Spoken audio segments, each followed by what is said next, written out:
You are listening to the 90 Days Later podcast with Anna Charles, episode 163.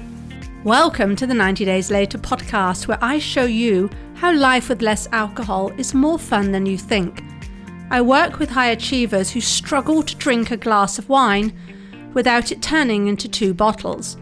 I'm the one they call when they want to take it or leave it. So if you want to change your relationship with alcohol that doesn't involve counting days sober, you're in the right place. Hello everybody and welcome back to the podcast. All right, today we're going to talk about being bored. I have chosen this topic because so many of you, this includes my clients, but people, those who lovely listeners who write into me in response to the podcast. And by the way, that's open to you. If there's a particular topic you want me to cover, just shoot me an email, anna@90dayslater.co. Anyhow, a number of you have told me that boredom is a main driver for your drinking. So that's what we're going to cover today. Coincidentally, a couple of days ago, I was watching an episode of Father Ted. Now, I love Father Ted. Hello to all you Father Ted fans out there. If you haven't seen the show, you need to do so. I think there's 3 series. It's incredibly funny. Anyhow, there was a scene where Ted was in the living room with Father Dougal and decided they needed to tidy up. They were going to clean the house. They got kind of excited. Yeah, we're going to do this. And they started doing the work. And then very short order, of course, they didn't enjoy what they were doing and uttered the words, "I'm bored." So there was a very high level of enthusiasm to very low level of boredom, but it doesn't even have to be that swift. I remember, so on Sunday, I was sorting out one of the directories on my computer. I have a Mac. It was my downloads directory. I tend to use it kind of like as temporary storage space. Anyhow, it kind of gets out of control if I don't manage it. So there I needed to decide I've just got to clear this out. This is not difficult work. This requires practically zero brain power. It just involves opening files or looking at files, deciding I want to keep them, filing them, or if I don't, deleting them. I mean, that is it. You could do it almost with your eyes closed. I really wanted to do it. It was out of control, that directory. I knew I'd feel better when I'd done it, but, blow me down. I'd only just started working on it and my brain got to work. Now, back in the day, it would have been a glass of wine would make this better. But even without those wine thoughts, I still had all the thoughts, right? Have a piece of cake. Truly, have a piece of cake. Happily, I didn't have any in the house. What about a cup of tea? And went through those and I kept going. And then all of a sudden I had, I'm tired. You're tired. This isn't so important. I mean, you could do this. This really isn't critical work, which it wasn't. You can do this anytime. I kept going. Then I had it's late. You could finish this tomorrow. I mean, honestly, I felt like, and I was looking at my brain, I felt like I was in one of those game shows where you go from one of those adventure films where you go from one disaster to the next. It was like my brain was just throwing stuff out in my path to get me to stop doing what I was doing. But I let myself be bored by it and just carried on. I finished the task and felt great. So this is what we're going to be talking about today. It's no surprise to me that boredom is one of the most common reasons to drink. It was one of my main triggers, and from the story I've just relayed where my brain was suggesting cake, you're tired, finish it tomorrow, you can see that wine would have been top of that list. But here's, I think, the fascinating thing about boredom. I mean, think of what boredom is. However you define it for yourself. There tends to be, not a lot going on. We're doing something repetitive. And in many ways, it is not a difficult emotion to feel. In many ways, it should actually be one of the easiest, right? If you compare an hour of stress, let's say that you're going on a journey and you could pick in advance just one of these. You could pick being late getting to the airport because there's a traffic jam and you don't know if you're going to get your flight, and it's hot and you've got to drag your luggage and there's huge queues. So that's option one. Option 2 is that you start out ahead of time because you're worried about the queues. There's no traffic, there are no queues. You check in and you sit there and you're faced with an airport in the middle of nowhere for 2 hours. I say airport in the middle of nowhere because I'm suggesting there is not a lot of entertainment, not a lot of shops and things like that, bars and things. All right, which of those would you choose? Now, most people, I'm guessing, would choose the second one, right? So we actually would be choosing boredom. So let's just start with that, right? Think about what boredom actually is. You're not doing much. Maybe you're not putting much thought into something. There's not much going on. It is the complete opposite to stress.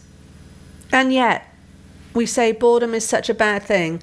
Always makes me think of, I used to work for a CEO, and one of her expressions was, a little boredom is a good thing. A little boredom now and then is a good thing, right? She'd say, because you can be full on, but we need to rest and we need some recuperation, and a little bit of not doing very much or being a little bit bored is not a bad thing. So why do we drink in response to boredom if, in many ways, it's kind of a quote-unquote a good option, right? Much better than most people would say than stress. Well, I think this is largely due to entitlement. I talk a lot about feelings driving our actions, right? The way you feel will determine the way you act. So what happens, I think, is that we tell ourselves we don't like being bored. I don't want to be bored. I don't want to be bored on holiday. I don't want to be bored on my time off. I don't want to be bored in my job. Right? I don't want to be bored. We just don't want to be bored. We feel entitled to feel good, whether that means we're being challenged or entertained or just feeling light and happy and breezy. We sort of feel this sense of entitlement. So that's the first thing. And I also want you to think that alcohol is also marketed as a solution to boredom, to those times when you haven't got much to do. It really is. So we know all of that, but we also know it's not logical for there to never be boredom. Right? We are going to be bored sometimes, probably. I bet even the most busy, entertained, all those type people are going to be bored sometimes, right? So we kind of recognize that, yeah, that's logical. So then what we do is we judge ourselves for hating how we feel when we are bored, right? We feel bored about the fact that, yes, of course, logically, I'm going to feel bored sometimes, but why do I feel entitled to be entertained? Oh, I don't like how that feels. So what we do then, we push that feeling away and we have a drink. So we are then the ones making it a foregone conclusion that we're going to drink when we make being bored a problem. We are the ones making being bored a problem, nobody else. And we do it in our own particular way. But I want to offer, and we have the brain in its search for dopamine and novelty. I've talked about that many times on the podcast before. So we have that going for us. So it's going to be naturally looking for ways, as I said at the top of the podcast, right? My brain was looking for ways to entertain itself through cake and things like that rather than do my filing job. We also are battling against how society sells and equates alcohol with fun. And that, in a sense, then shapes our reactions to boredom. Many of the people I work with, my lovely clients, are highly functioning high achievers, and we set high expectations for ourselves, right? Expectations for constant success and fulfillment. And that can drive our drinking behaviors because we end up saying things like, I don't want to do this task, whatever it is, but I know I'm going to do it because I'm the kind of person who does what they say they will, but this is really boring and I'm going to need wine to get through this. In fact, email. I want you to talk about email. Email is a common one where I hear a lot. A glass of wine would liven up the email, especially the evening email. Maybe you've come home from work and you've still got a full inbox that you need to tackle after the kids are in bed. Now, so if you are somebody who says a glass of wine would liven up, I really want you to sit and just look at that sentence. It sounds persuasive. It sounds really persuasive, but really, is it true? If you were in the office doing boring email, would you pour wine? No. Now, you might do other things. You might let yourself get distracted with other people. You might moan about it. Or you might just push through because you know you can't go home until you got it done. But you certainly wouldn't think, I just need to liven this email up with some wine. So when we do that in the evening, it's just because we are giving ourselves permission to do so, which, by the way, is proof that this is a choice we're making, that we're totally capable of doing email with or without the wine. It's an optional choice for us to decide that makes it more intriguing. If you had the opportunity, if there was a bottle of chilled whatever your drink is in the office there at 11:30 and you were faced with a pile of email, I still bet you wouldn't want to take it. You would turn your nose up at it. So I just want you to think about that. You're just deciding it's different when it comes to the evening. Now I want to think about how difficult is it really? A bit of boredom, right? It's all down to how we think about it. There are times when I am working on stuff and I'm tackling a really big new project and I just don't know really what I don't know. I'm going into it new. And there are times when I think, I would just kill for a really boring piece of work right now, where I don't have to think, where I just have to kind of work by rote, right? So it can be appealing sometimes. And you're going to find this with your drinking. You might, for instance, find it easier to drink less when you're out socially and much harder when you're home alone, right? And you might think, for instance, let's say you're at home one evening and you're bored and you're finding it hard to not drink because you're bored. You might think, for instance, I wish I was out socially, as this would be so much easier to get through this. But there might be other people who say, I just wish I could be home alone because I find that much easier, right? We don't always want what we have. This is back to that sense of entitlement. You don't have to like what you have, what you're faced with, but that's okay. If you find it easier to drink less socially, but you're home alone, that's okay. That's just where you are right now. Just because we don't like it doesn't mean we can react to it and can't handle it. You are capable of doing this. And by the way, it is a lie when we say things like, I don't like being bored. Right? We say things like that and they sound like absolute statements, but it is not true, because we don't always have a problem with being bored. I want you to imagine you've been on your feet all day at work. I want you to imagine you've been out shopping all day, right? Last minute Christmas shopping. I want you to imagine you've been looking after the children all day. I want you to imagine you've been full on all day doing something. What would you think then, faced with after that kind of day of I'm just going to give you half an hour of boredom. Right, you can swap half an hour more of looking after the children or half an hour running more around in the shops, or you can have just sit down for half an hour, everything off your plate. I know which I would take. Because here's the thing, how we think about it is how we react to it. And I want to reframe boredom for relaxation. Try this one on. Now, what is the difference? I have come south for the winter. I despise the cold northern European winters, so I've come to the sun for a couple of months. Now, if I walk around the streets here and by the hotels, some people like to lounge in the sun, by the pool, all day, all morning, all afternoon, every day. All right? That's what they would do. I'm not here on holiday, so maybe that's a difference, but that's how they'd want to spend their time. Now, to me, that is so boring. If I was on holiday somewhere hot, one of probably the last things I'd want to do would be to sit and lie in the sun all day. That would be boring to me, but you could ask the next person along and they say that is utter relaxation. They'd say it's being relaxed and peaceful. For me, it would be utterly frustrating.